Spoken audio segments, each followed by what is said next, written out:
నమస్కారం, సిటీ వార్తలకు స్వాగతం.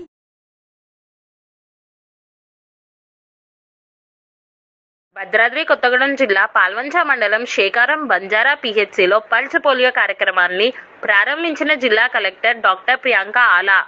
జిల్లాలో 925 పోలియో కేంద్రాలు, 38 సంచార పోలియో టీములు, 33 టానిస్ట్ టీంలు ఏర్పాటు చేశారు. నేటి నుంచి జరిగే పల్స్ పోలియో కార్యక్రమాన్ని విజయవంతం చేయాలని జిల్లా కలెక్టర్ ప్రియాంక ఆలా తెలిపారు. జిల్లాలో మార్చి 3 అనగా నేటి నుంచి జరిగే పల్స్ పోలియో వైద్య ఆరోగ్య శాఖ అధికారులు, ఆరోగ్య సిబ్బంది అందుబాటులో ఉంటారు.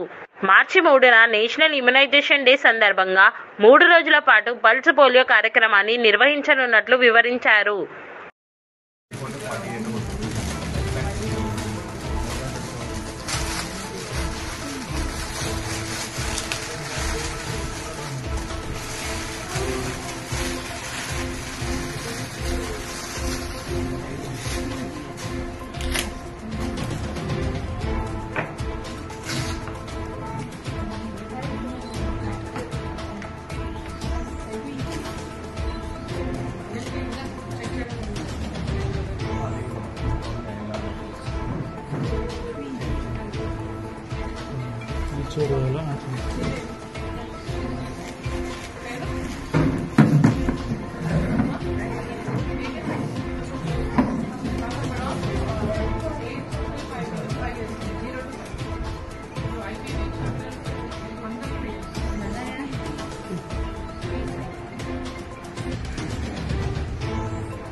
సిటీ వార్తల సమాప్తం. నమస్కారం.